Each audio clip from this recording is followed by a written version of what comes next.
안녕하세요. 지난 상승장 끝물에 월세 보증금 뺀 돈으로 주식 투자를 했다가 94일까지 강제 존버당한 비운의 주식 투자자 유튜버 김알파카입니다. 제가 빨간불 보려면은 오래 강제로 살아야겠군요. 오래 살고 싶은 생각은 없었지만 다행히 제가 미국 주식 위주로 조졌기 때문에 크게 손해를 본 거는 없고요. 계좌가 반토막이 난 것도 아니고 또 그동안 주가가 어느 정도는 회복을 한 것도 있고 물론 예전만큼은 아닙니다만 또 물도 살짝 탔고 환율이 올라서 환차익 때문에 주식 투자가 수익권에 든 것도 있어요. 이런 것들 제가 일부 현금화를 하고 있는데요. 나 어쩌면 주식 잘할지도? 요즘에는 제가 집 문제를 해결해야겠다는 판단이 들어서 어쩔 수 없이 평생 함께 하기로 한 반려주식 일부를 슬슬 현금으로 바꾸고 있는데 뭐 어쩔 수 없죠.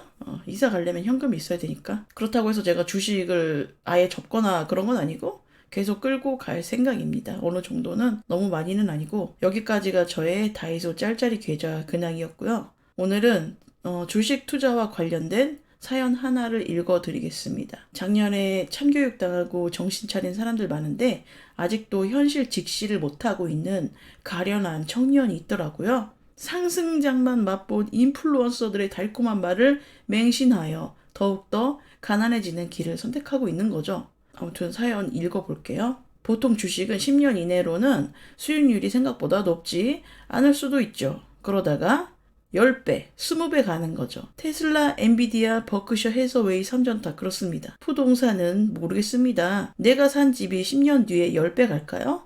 자산을 불리려면 서민들은 주식해야 돼요. 이런 내용이었습니다. 일단 이분의 말이 틀린 건 아니에요. 좋은 종목을 골라서 10년 이상 장기 투자를 하라는 이야기이거든요. 저도 그럴 생각으로 주식을 했어요. 하지만 여기서 중요 포인트는 돈이 없는 사람일수록, 그러니까 서민층 이하 그 사람들은 지키기가 상당히 어렵습니다. 이 지키는 과정에서 중산층보다는 서민층인 사람이 주식 투자를 했을 때 삶의 질이 상당히 떨어져요. 일단은 없이 사는 사람들이 주식을 할 경우에 모아놓은 현금이 없으니까 또 담보도 없고 신용대출을 땡겨서 씁니다. 이걸 비투라고 하죠. 요즘에 신용대출 이자가 1금융권에서 5% 후반? 6에서 7% 정도 되고 또 저축은행은 대략 12% 이상 되는 것 같더라고요. 또 이자라는 거는 개개인의 신용 등급에 따라서 다르고 또 은행 상품에 따라서 다른 거니까 디테일한 거는 저한테 시비 털지 마시고요. 자, 이제 간단한 뺄셈을 해보도록 하겠습니다. 주식으로 번 돈에서 대출 이자를 뺀 것이 은행에 저금했을 때보다 많아야지 주식 투자를 하는 의미가 있어요. 빚 없이 주식 투자를 하는 사람보다는 훨씬 더 많이 주식으로 벌어야 된다는 이야기죠. 하지만 일개 서민이 펀드 매니저급으로 자금을 잘 운용할 수가 있느냐? 그런 사람은 존재하지 않는다. 뭐 어딘가엔 있겠는데 나도 아니고 당신도 아니고 꼭 그런 사람 있어요. 난 아닌데, 난 자신 있는데 라고 하는 사람은 자신의 능력을 과신하는 정신질환에 걸린 겁니다. 부디 치료를 받으세요. 약을 먹어야지 고쳐지는 병입니다. 또 비투를 했을 경우 장기 투자로 끌고 간다 하더라도 대출 이자가 오르면은 당장 생활에 지장이 생겨요. 점심시간에 백반 사 먹다가 삼각김밥 사 먹을 날이 옵니다. 자, 그러면은 비투 말고 내 월급 안에서 적립식 장기 투자를 하는 방식에 대해서 이야기를 해볼까요? 제가 한동안 하다가 말았는데 그 이유는 뒷부분에서 설명하기로 하고 매달 적금 붙듯이 우량주를 사면 되는 거 아닌가 싶잖아요. 물론 그렇게 해도 됩니다. 자기 마음이죠. 다만 내가 부모님의 도움을 기대할 수 없고 연봉도 높지 않은 집이 없는 사람이라면 하지 마세요. 근데 우리가 애초에 서민이라는 전제를 깔고 이야기한 거잖아요. 그럼 제가 방송에서 이런 얘기를 하면은 또 저는 한 달에 700, 800 버는데 주식 투자하지 말아요? 제발 그딴 소리 하려면은 눈치껏 짜줘주세요. 물려받을 재산이 있고 억대 연봉인 사람이 서민입니까? 돈 자랑을 할 거면은 슈퍼땡스 눌러가지고 유료로 하시고요. 예를 들어서 한 달 월급이 250만 원인 사람이 적립식 장투를 한다고 했을 때 S&P 500, SPY 요거 한 주만 사도 이미 50만 원이 넘어요.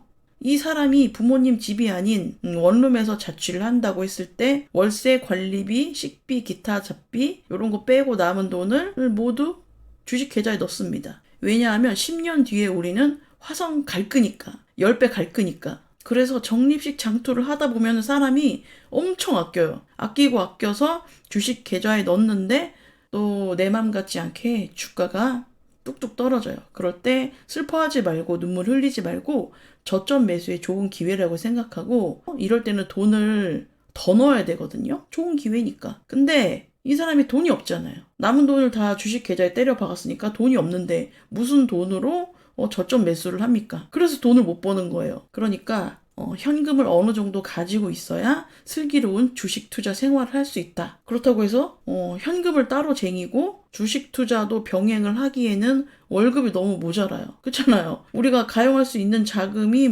나는 옷도 안 사 입고 화장품도 안 찍어 바르고 해가지고 한 달에 100만 원 쓸 수 있다고 했을 때 요거 주식 사고 요거 현금으로 쟁이고 이게 안 되거든요. 너무 금액이 적어서. 그런데 이렇게 살다가 짝을 만나서 결혼을 하든가 아니면 또 집안에 무슨 일이 생겨. 목돈이 들겠죠. 아니면은 원룸이 이제 계약이 끝났어요. 이제 다른 집으로 이사를 가야 되는데 또 월세 시세가 굉장히 올랐고 그런데도 나는 좀 보증금 높여서 평수 넓은 데로 가고 싶고 그런 로망이 있고 아무튼 이사를 갈 수밖에 없는데 이사비, 청소비, 복비까지 생각하면은 아무튼 우리가 살다 보면은 목돈이 절실할 때가 옵니다. 근데 그때 공교롭게도 주식 계좌가 마이너스라면 눈물을 머금고 손절을 할 수밖에 없죠. 이게 바로 서민이 부자 되는 길인가? 맞아요? 더 가난해지는 거 아닌가요? 손해봤잖아. 이럴 때는 차라리 저금을 하는 게 맞다. 또 이런 사람들이 심리전에 굉장히 약합니다. 주식 계좌에 있는 돈이 내 전재산이니까 주가가 떨어졌을 때 내 멘탈도 박살이 나죠. 입맛도 없고 인생을 왜 사나 싶고 맨날 핸드폰 들여다보느라고 취미생활도 운동도 자기 개발도 할 수 없죠. 반대로 직장이 탄탄하고 집이 있어. 아파트 있고 차 있고 예금 잔고도 어느 정도 있고 요런 사람들 또 계좌가 살짝 녹았네? 그러면은 에이 냅두면 오르겠지. 나의 반려 주식으로 가져가야지. 까르르 까르르 웃으면서 그냥 증권에 안 열면 되잖아. 핸드폰에서 그냥 지울까? 그러니까 이런 사람들은 주식까지 처분해야 될 정도로 급하지가 않거든요. 세상에 없어도 되는 돈은 없지만 이런 사람들에게는 진짜 이 돈이 없어도 인생이 무너지지가 않겠죠? 하지만 없이 사는 사람들에게는 이게 없어지잖아요? 그러면은 인생이 무너지는 거랑 똑같아요. 주식쟁이들이 맨날 하는 말 있죠? 주식은 10배 가는데 부동산은 10배 가냐고. 하지만 주식은 상장 폐지될 수 있다. 그래도 부동산은 반토막까지는 안 나더라. 작년 말 올해 초에 아파트 시세가 많이 떨어졌다고는 하는데 그래도 부동산 폭등하기 전 가격으로까지는 간 게 별로 없더라고요. 괜찮은 것 중에서. 비싸던데? 제가 부동산 반토막 나는 날을 기다리고 있었거든요. 근데 반토막이 안 나더라. 대출 풀린 다음부터는 이상하게 호가가 슬슬 오르는 거예요. 그래서 열이 받아요. 아니 기본적으로 주식하고 부동산을 비교 선상에 놓는 것 자체가 오류입니다. 내가 사는 집 한 채는 부동산 투자라고 보시면은 안 되죠. 나의 소중한 보금자리고 이것부터 마련한 후에 그 다음에 어디에 투자를 할지 정해야 되는 거죠. 미래에 우리나라 인구가 반토막이 나고 한국이 멸종하고 멸종 전까지는 그래도 우리가 어디에서 살아야 되잖아요. 그러니까 어디에든 사는 게 중요한 거지 이게 가격이 어쩌고저쩌고 참 멀리도 본다 멀리도 봐. 그러니까 제 말은 2주택부터가 이제 투자의 개념이지 내 집 하나 있는 건 그냥 자기 만족의 영역이라는 뜻이에요. 꼭 이런 사람들 보면 서울 수도권 아파트 이런 거 한 채 마련하는 걸로도 부동산 투기다 집값 반토막 난다 난리를 치는데 그렇게 따지면 시골에 집 짓고 사는 사람들 있잖아요. 그 사람들은 뭐 하는 사람들입니까? 그 사람들도 1주택인데 왜 욕 안 해요? 그쵸? 귀촌한 사람들 욕 안 하죠? 같은 논리로 보면은 시골 땅값 올리려는 작전 세력 아닙니까? 내가 봤을 때는 그거야. 열심히 살려고 하지도 않고 뭐하는 돈도 없고 그냥 남이 부럽고 시기 질투다. 자기도 그런데 살고 싶어. 번듯한 아파트 살고 싶은 욕망이 있는데 이제 답이 안 나오니까 그러니까 욕을 하는 거야. 투기다. 저 진짜 그런 댓글 단 사람 꽤 있었어요. 저는 투자는 모르겠는데 일단은 내가 사는 집에서 행복하게 지내는 게 우선이다 라고 하는데 또 투기래.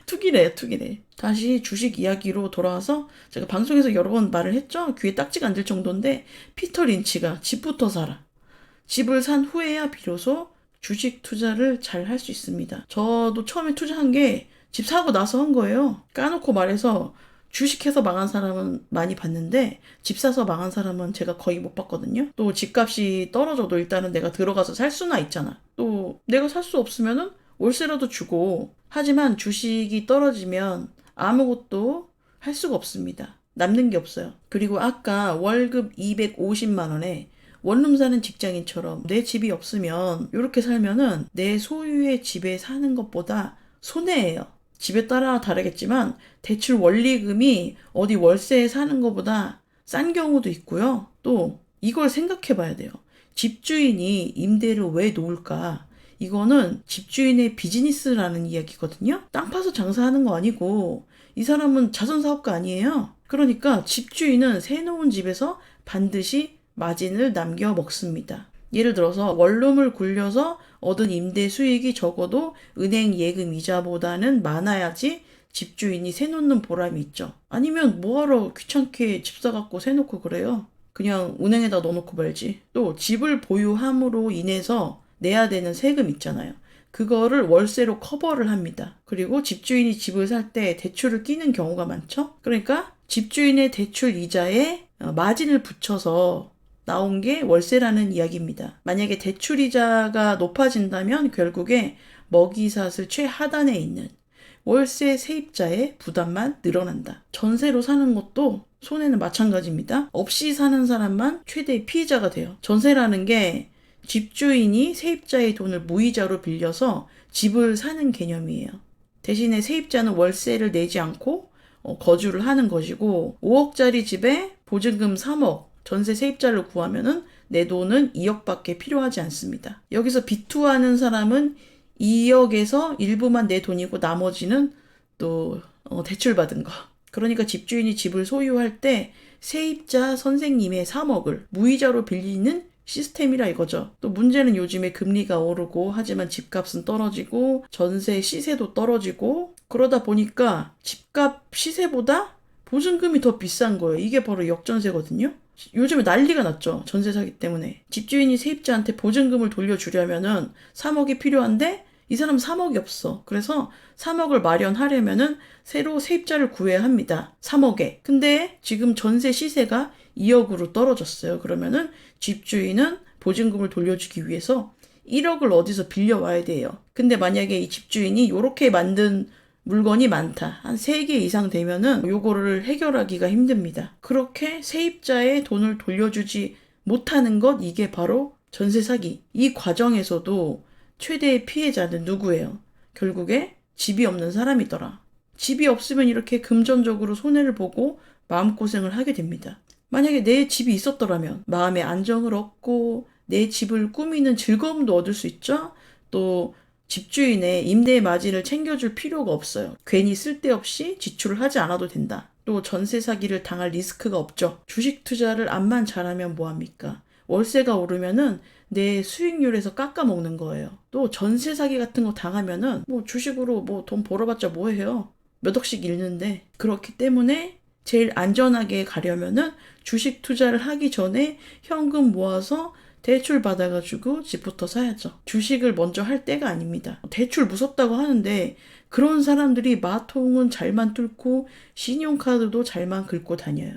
따지고 보면은 집 살 때 대출 받는 게 이런 마통, 신용대출 이런 거보다 이자가 더 쌉니다. 근데 저도 제 집에 살고 있지만 뭔가 미흡한 점이 있어서 더 윤택하고 더 편하게 살기 위해서 제가 돈 더 모아가지고 이제 갈아타기를 하려고 하는데요. 보니까 지금 수입으로는 저축도 하고 주식 투자도 하고 그게 안 되더라고요. 이사 가려면 한 20년 걸리겠어요.